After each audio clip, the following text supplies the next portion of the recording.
Your Honor, this is docket number 23-11116FC, People v. Vincentea Mansfield. Is represented by Attorney Jason Jansma, Travis Early on behalf of the people.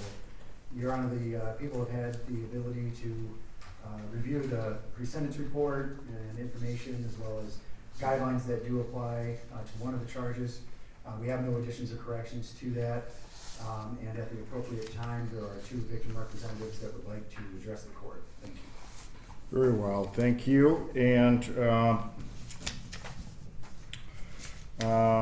Mr. Jansma, would you place your appearance on the record, please? Jason Jansma on behalf of the defendant, Mr. Mansfield. Very good. And as a preliminary matter, Mr. Mansfield, I did receive your improper motion for a new trial. That is denied. I do have a copy of the order that I will submit to you at this time. And Mr. Jansma, I did receive initially word that you objected to the PSIs that did not contain guidelines for homicide in the first degree. Well, Your Honor, what happened was for some reason I was under the impression there was an additional conviction for CCW, which wasn't the case. That's the issue I had, and then I informed Mr. Early that I had no issues and I was ready to proceed with sentencing. Okay, very good. Nothing else to address with the PSI then? No additions or corrections, Your Honor. Very good. Then why don't you and your client stand off to the side? We'll hear from the victims' reps at this time. Your Honor, is the court all right if they stand together? Yes, that'd be address you fine. separately? Thank you. All right, good afternoon, ladies. And if you would both state and spell your names for the record, and then you can go ahead and make your statement. My name is Ricky Black. I am Tony's aunt, R-I-C-K-I-E-B-L-A-C-K. Thank you, ma'am. I'm Barbara Black, B-A-R-B-A-R-A-B-L-A-C-K. I am Edward's mother. Very good. Thank you very much. Either of you ladies may speak first. The first thing I would like to say is I forgive him for what he did, but I don't want him to get it twisted. The forgiveness is not for him, it's for me. So that I won't have to think about shoving my fist down his throat and pulling his heart out through his mouth. I don't understand why he did Tony the way he did. Tony has so many live videos, you don't never see him pulling a gun, having a gun in his possession, talking about killing nobody or hurting anybody. He said he didn't know Tony, but I found out that he came to one of my dinners at my home one time. So yes, he did. He lied to the bitter end. He's a cold-hearted killer that never needs to walk the streets again. He deserves everything that he's getting. Tony Hill is over, but yours is just beginning. His is just beginning. And I just want to know, what kind of wig do he want? What kind of dress do he want? What kind of heels and stockings and makeup he want? Because he's going to be somebody's bitch in there. Excuse my language. Stop it. I know. Well, let's try and keep it. I know we try to in court here. Try to keep it as orderly as we can. It's going to be somebody's girlfriend in there. I did 12 years in prison. Ain't nobody. All right, let's. I'll pause you there, Miss Black, because I do also want to hear from Mrs. Barbara Black. Go ahead. Good afternoon, Your Honor. Good afternoon. I just want to say, he took a well-loved man off the earth. He took my son from his 3 children. And the reason he done it was so dumb. And I'm so grateful to God. Whatever the sentence is, he deserves every bit of it. I cannot say I don't have no hate in my heart, but I do. And he's sitting over there laughing like it's a joke. And he murdered my son. He took my baby. And I'll never have another one. And he took my great father.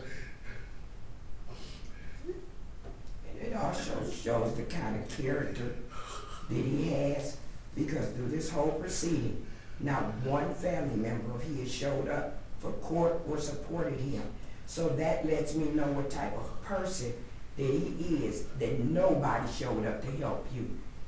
You know what I mean? So if your family don't like you, something's wrong with you. Something's seriously I'm wrong. not gonna get into that one, I know. but I just want to let Mr. Mansfield know. But Edward was well loved. Yes. His family loved him. Thank you. Showed up for any occasion. Thank you. Thank you. And I, Mrs. Black, I did appreciate your attendance at the trial. Mom attended every day of the trial. I did know. So Thank you. thank you. All right, we can return Mr. Mansfield at this point. And any additional statement from the prosecutor prior to sentencing at this time, Mr. Early? Only, Your Honor, that we request the court to impose the mandatory sentence by law. Thank you. Very good, thank you. And I will note, Mr. Mansfield was on probation to me as well. So along with this, I'm going to have to take a plea to a probation violation and sentence on that probation violation. So there's quite a bit of sentencing to be done with Mr. Mansfield. A lot of it, obviously, secondary to the primary charge of first-degree murder here. So with that, Mr. Jansma. Yes, Your Honor. As the court is well aware, my client maintains that this was done in self-defense. He's indicated that the victim pulled a gun on him and he had to act in self-defense.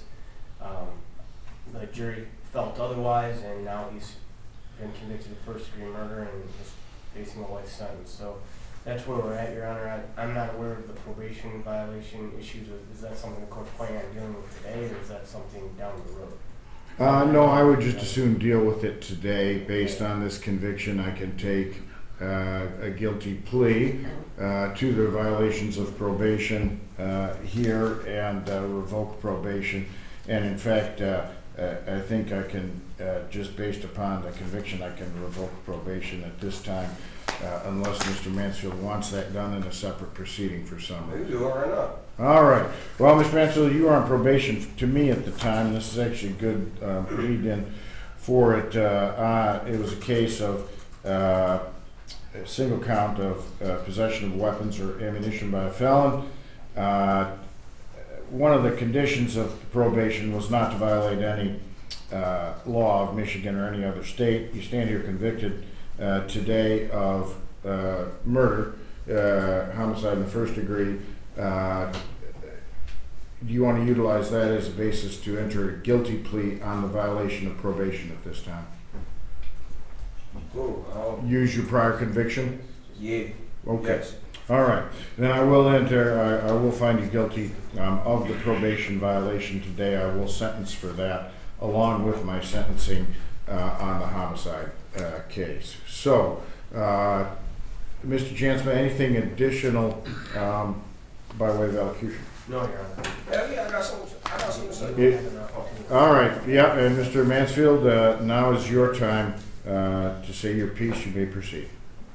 Hey, I've been trying throughout this whole trial to get rid of my lawyer. You didn't allow it. It was on record. Throughout trial, it's been stated that the victim had a gun, poured a gun on me. I defended myself. The victim's family know he had a gun. I know the court know. That's all that matters. Like, all y'all hit me with a first-degree premeditated murder. The elements don't fit the crime. It's on Well, record. and I know you're going to take that up on appeal, Mr. Mansfield, as is your right. But today, today's the day for sentencing on the crime that the jury convicted you of. So, all right. And on that case, count number one, this is case 23-11116-FC. Count one is open murder, homicide, and the jury did find you guilty of that. And my impression of the case is that your argument that this was self-defense was nonsense. You shot this guy in the back. I never shot him in the back. Okay, well, I heard the medical examiner said that there was a bullet entry wound in his left rear shoulder. So, you know, you can take it up on appeal. do it, but I said, as I heard that testimony in court, I thought, how in the heck does that equal self-defense? I challenge you to think about that a little bit, because you got some splaining to do if that's the case, that you don't think you shot him in the back, but the facts look different from where I sat, and I also think they look that way from where the jury. Picture shows the bullet went through his shoulder. You're welcome to argue that on appeal, but I also know bullets go in and out, and it said left rear shoulder was the entry wound. So, I say, you can't make a real good claim of self-defense when you shoot someone in the back. And then when I thought about this, I certainly agree 100% with his mom, who testified today. He said this was totally senseless. And I take part of the responsibility for it. I remember I had you in front of me on that probation violation. I think you were healing up from a gunshot yourself on your leg. And you said, Judge, I just need a couple of months. Let that heal before I do my jail time. And I gave you a delayed report date. And, the thanks I get is, well, A, you shouldn't have had a weapon. B, you shouldn't have been at this house where there was a drug party going on. And C, you definitely shouldn't have committed the homicide. Had I done, the straightforward thing and sent you to jail, and let you heal up in there, well, I have to bear part responsibility for this too, because I let you out in the street. But, and another, mistake I made along the way here is, there was a conflict involving one of the women at the party, and your impression was that the victim had beat her up or something like that. Now, her testimony in court was, no, I got in the middle of the fight, and then my Edward It's came. cool what she said. Okay, well, no, I don't want to hear from you, Mr. Mansfield. I'm going to tell you what I heard at trial. She said, well, he snatched me out of there. Two of us fell to the ground. She had grabbed a bottle of pepper spray somewhere, and that kind of went off on the ground, and it got in everyone's eyes. And so Mr. Kennedy and girlfriend and another friend were all in that house, trying to get this pepper spray out of their eyes by the sink. And that's, at least as far as I can tell, you see that going on and you think he's beating up on her, and come in and shot him in the back. And why he did that? Well, when I looked at those pictures, he's a bigger guy than you. I think you just didn't think you could take him in a face-to-face fight. Shot him in the back, and even with that gunshot in him, he kept coming after you, it looked like, because you guys came across the kitchen, before he fell to the ground in the place where he ultimately died. You put a couple more shots in him. That was all, unfortunately, the short time it took to end the life of Mr. Kennedy. And I also look at Mr. Mansfield, you wonder why they're not buying your argument that he had a gun and that your life was in danger. Well, you got to look at the fact that you never told the truth about this darn thing from the outset. You said, I wasn't even at Warden. Okay, well, I was at Warden, but Butter, the guy you were riding with, shot this guy. Okay, well, I shot the guy, but it was self-defense. At some point, when you change your story a bunch of times, the jury starts to say, you know what, can't believe a word out of his mouth. And I think that happened here too. But none of it can change the loss of Edward. He was a son, he was a dad, and his life totally didn't need to get taken. You did hear his girlfriend's testimony. She didn't feel like she had been hurt or needed him dead at that point. She was standing beside him washing the pepper spray out of their eyes. She kind of understood why he pulled her out of the fight. He just didn't want her to get caught up in this fight between women. So I hope that someday, I'm going to give you the maximum sentence here, which is the mandatory one, which will have you in prison until you die.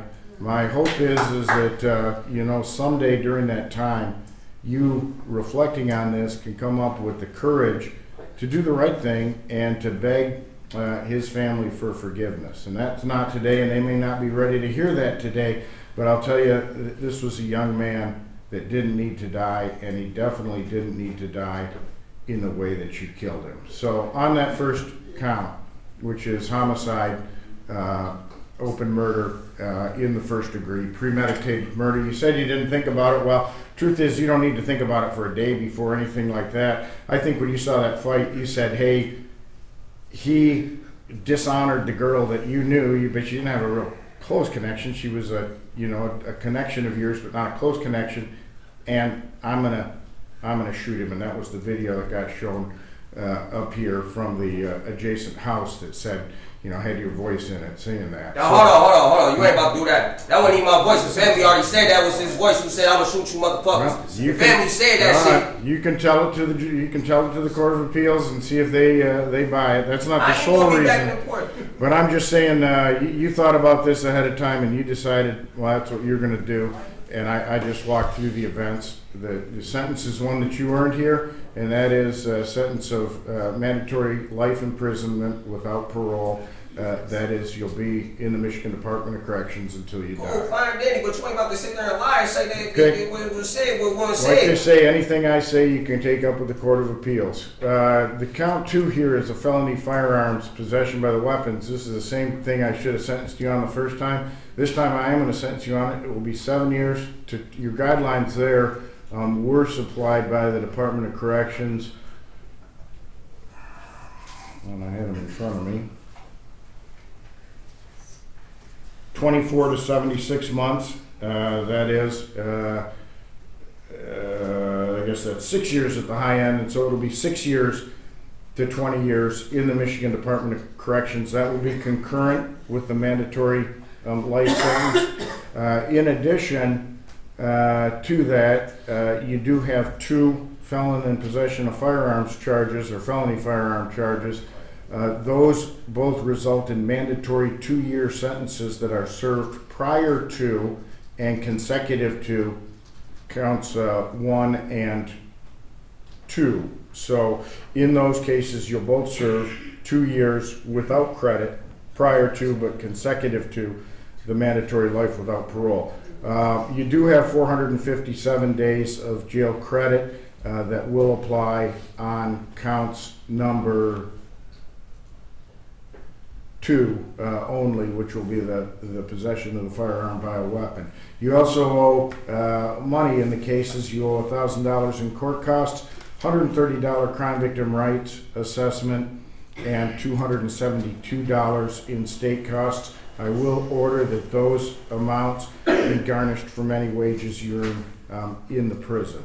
Finally, on the probation violation, the one I should have put you away on before and didn't, that case is also a felon in possession of a firearm. No, it's felony possession of ammunition. Ammunition case. Stand corrected. You're corrected. Is that?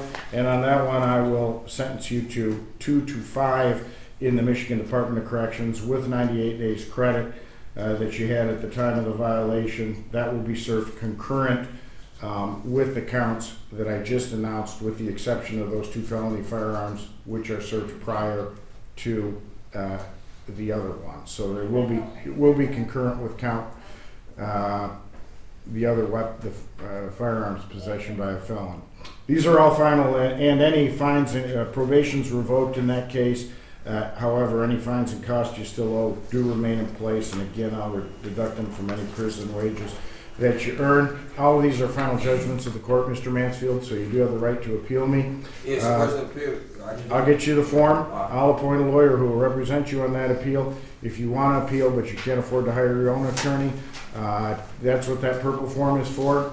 Fill it out. You do need to return it to me within the next 6 months, or I'd have to deny the request. But this time, this matter is concluded, and I will dismiss you into the custody of the Michigan Department of Corrections at Jackson. All right. I'm back. Thank you, Your Honor. I'm back on field. I'm back on field. Names for us so we get it right on the screen. Yeah, kind of like you guys Barbara, Barbara. Gail, Gail. And then just say your relationship so we can have it on. I'm Tony's aunt. I'm Tony's mom.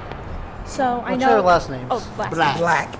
Both black? Black. Easy. All right. Perfect. So I know we heard from you guys upstairs before the sentencing happened, and it sounded like, from what I could hear, I wasn't exactly looking at you guys. You guys were pretty excited about, what just happened up there. I'm very glad justice has been done. Mm-hmm. I am so, it's a weight off my heart. Mm-hmm. But he did, like I said, he took a life of a father. Tony didn't deserve that. I mean, he wasn't a prince or the best. He was but he didn't deserve that. I've never heard Tony saying about killing anybody or hurting anybody. You know what I mean? And I believe that this guy just did not like Tony. Because Tony had a lot of girlfriends. Women loved him. And I think it was just jealousy. I really do. My son Swag was out cold, and he did have a lot of haters. But this hater just had to take his life. You know? So he and he did deserve it. So Mansfield deserved what he got. Life without the possibility of parole. And I tell you, prayer works, because I've been praying for this for a long time, but that's what he got, and that's exactly what happened. So I'm grateful.